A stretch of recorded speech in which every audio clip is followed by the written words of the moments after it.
Again, yeah. Welcome back to 30 Days. It's day number 25 with ThomasG versus Lynn here on Twisted Meadows. It's going to be an interesting one. Lynn as Orc, as ThomasG as Night Elf. So there's a couple of things you can expect here on Twisted Meadows. Night Elf versus Orc. You can bet your side little ass that that ThomasG is going to try to rush out his Druids of the Talon as fast as possible and get a Tree of Eternity as fast as he possibly can. And Lynn is quite aware of this, so he's most likely going to go for a Blade Master and harass as much as he possibly can, hoping that he can cripple ThomasG's economy early on. ThomasG, however, has already got his first Ancient of War coming up. Is he actually building a... Yeah, he is building an altar. So, the other side... Do you have an altar here? No, we don't have an altar yet from Lynn. Lynn's gone for a late build, or a tavern, most likely a tavern at this point. As we can expect, however, a Demon Hunter to come out from the Altar of Elders here. There's a lot at stake here. Altar of Elders is up. And it's going to be Demon Hunter as expected a little bit. Oh, we have Altar of Storms now finally coming up, but it's going to be a tavern as that gold is being hoarded slightly just to make sure that he can afford something from the tavern itself. We already have a Wisp going out now from ThomasG just to see what is going on. It's trying to figure out where Lynn is sitting. As, there it is. Wisp going down. He will be able to. He will find out the base very, very soon now, as he has seen it and he knows now that there's a late altar build, a very, very late altar build. So he knows what to expect. He knows to expect something that is slightly unpredictable. A Beastmaster, perhaps. Dare I say, perhaps an Alchemist. Maybe something else, as his Grunt is on its way towards the tavern, as the Wisp is there as well, and he is going to see exactly what Lynn is up to. Is the Wisp? No, he's actually waiting by as the tavern is here. And what is it going to be for Lynn? Complete. Altar is up, and the Grunt is going to the tavern, and it's going to be a... Work complete. Well, he doesn't... It's going to be a Thinker. We have ourselves a Thinker on the field. A very unusual T1 choice, first hero's pick. Of course, it has pocket rockets and things like that, and also the Goblin Factory. So it's going to be very, very interesting on how he's going to employ that. Of course, the Clockwork Golems that get put on towards the field are fairly useful versus any eventual Druids of the Talon that will be coming out from ThomasG. But we'll have to see how he's going to approach this particular situation. The Demon Hunter is already going around. The Thinker is up. Let's see what he's going to do here. He's got himself the Pocket Factory already up, and he's going for the Wisps. But the door is right here, so the door opening is on the wrong side of the building. So he's just going to stand around and attack the Altar of Elders for that. Those Clockwork Golems are interesting. They do a fairly large amount of damage over a time period.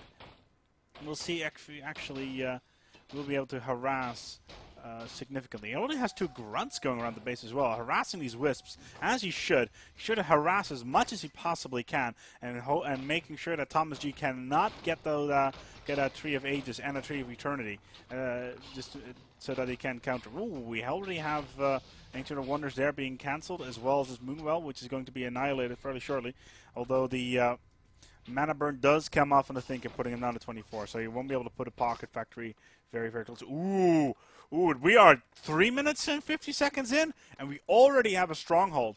That is extremely early once again. We have Lynn going for an extremely fast build here.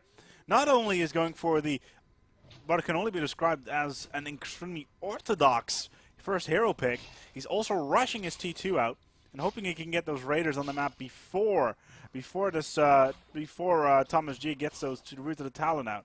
That is what his goal is right now, making sure that ThomasG cannot get any Druids of the Talon out on the field, because that is the best defense versus Orc if you are the Night Elf. We have the Tree of Ages now coming out. Let's see how much gold he has. He's got 200 gold, 38 lumber. ThomasG does, and Lynn on the other side has 604 gold, and we'll have an easy run towards that T2 and getting those Spirit Walkers / other units on the map. But I wouldn't be surprised if he's going to go for a Shadow Hunter as well, just to heal up, to support his Thinker on the down here. We'll see whether or not he's actually going to do anything like that. But he does get his healing salve. He's essentially using his Thinker as a slower Blade Master with a similar build, healing salves, and scroll of speed. Very similar. You would think that at this point you'd go for Boots of Speed as well. He does have the gold for it, but he hasn't done anything like that. As ThomasG is going for a little bit of a visit, trying to get these grunts down. But the problem with Orc is that their units are extremely strong. So they're difficult to counter with these fairly weak archers, even though they do about 16 to 18 damage.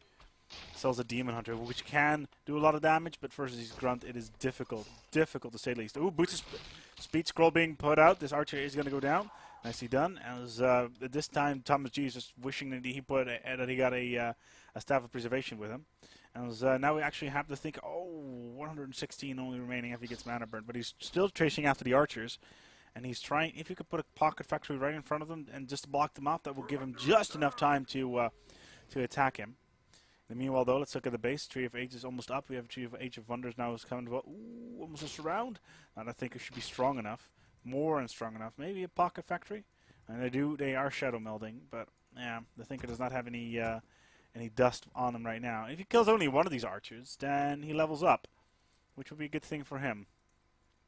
Meanwhile, though, we got ourselves bestiary as well. 2 bestiaries being built.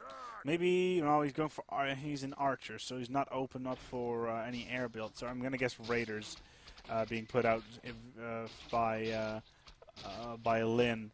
As the grunts now come in to support the Thinker. The Thinker needs to watch out. Maybe a Pocket Factory here would be nice if he could plop that down. Not going to happen just yet. He's still not on level 2. As the Demon Hunter once again chases very quickly, trying to get that Thinker out off the field. These grunts are actually managed to get the surround. Ooh, and that grunt, yeah, Mike has to micro it out. This bestiary is now finally on the field. Ooh, that Demon Hunter.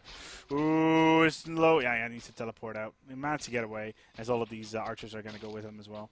There we go, right on top of the base, and the Thinker is forced to retreat.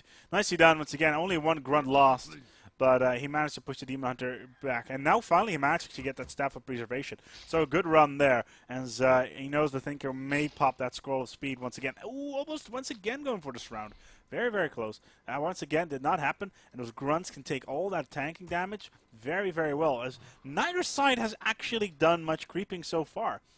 The Thinker has really forced ThomasG to try to counter that Thinker as fast as he possibly can. As he has got a Panda now on the map, ThomasG has got a Panda Brewmaster on the maps. And we'll go for an abbreviation on towards his unit, and now we have a Raider as well. What do we have? We have Ensnare being researched now as well, and more Raiders being built on the map. I don't see any Spear Walkers at the moment. We'll have to see if he's actually opting for that later on. I doubt he will. But now the Pandaren Brewmaster is being creeped up. Finally some creeping here. So ThomasG decides to go for that creeping now and moves forward on towards the map. The Thinker on level, almost on level 3 already, and there we go. There's that Scroll of Speed. Very important to get that up on towards his grunts, and hopefully he can then engage. As this Ancient of War is going to go down to these grunts, they should have no problem taking it down. There it goes. As these Raiders, ooh, they have found themselves one of these archers, and I don't think they're no. Ooh, and another one in the Mud Golem as well. Now Mud Golem is important to take down early, as the Mud Golem will be able to slow down anything on the map, including the Thinker. The Thinker still doesn't have any Boots of Speed. We'll see. I wouldn't be surprised if he goes, oh, this Ancient of War. I haven't actually seen it. As this Raider, once again, taking down the Mud Golem. There we go. Pocket Factory's up. The door's on the wrong side once again, as the Demon Hunter takes the high road and gets out. But the Pocket Factory is terrible placement. The door's right here, and that's where the Clockwork Golems come out. And that's what you really need to watch out for. You need to place that door. We have that Tree of Eternity now. Where is it? There, the Druid of the Talon. Adapt training coming up. The clock is ticking for Lynn. He needs to move quickly. He needs to move quickly indeed to make sure that that Tree of Eternity does not come up and a Druid of the Talon Master training does not happen. 2 Druids of the Talon are being built now. The Thinker is up. Oh, Pocket Factory there would be perfect. Not up just yet. As the Thinker levels up once again. as he gets drunk in haste. Ooh, the Pandaren Brewmaster is surrounded. Oh, that could be problematic right there. No dust, no dust. No, he's involved. As he managed to get out of there, but the Tree of Eternity is up. Yeah, it is up. We will have that master training very, very soon now. As these raiders are going around trying to do a significant amount of damage. And as long as there's more raiders on the map than there's druids of the Talon, then he's fine. But this Demon Hunter is now surrounded as well. The Demon Hunter could be going down. We don't have a Staff of Preservation on either. The Pandaren Brewmaster actually goes in for the attack as the Moonwell. This Moonwell will be just enough to heal up the Demon Hunter once again. As one Moonwell goes down, the raiders are trying to take down the Tree of Eternity. They're attacking the Tree of Eternity as well as these druids of the Talon, making sure that they can actually do any cyclone attacks on them whatsoever. The Thinker, he does not have enough mana as the raiders retreat. And they're going to be able to take this Ancient of Wonder down as more raiders come on the map. And now it's just a case of who can build more units quicker. Because the more druids of the Talons are on the map, the bigger trouble Lyn is right now. He's building more and more raiders. And there we go. Ooh, we got a Shaman's Hut. No, yeah, Spirit Lodge. My apologies. Is 2 Spirit Lodges now coming up. So expect more and more... ooh, what is this? We got a Fire Lord now on the map now as well. That is by ThomasG. He's going for a 3-hero stack. That is very interesting. He's going for 3-hero micro base. That's gonna hurt his leveling and increase his micro significantly. I'm trying to counter this Thinker as good as he can, and now Lyn will be forced to probably get a 2nd hero on the map as well. Most probably a Shadow Hunter. We'll see if he actually do something like that. But that Fire Lord is very, very, very, very problematic. As that Soul Burn ability that he has is essentially the same idea as the Demon Hunter, with the mana getting a drain quickly. Where is that Druids of the Talon Master training? No, we still have the Tree of Eternity. We need to know. Scroll speed coming out.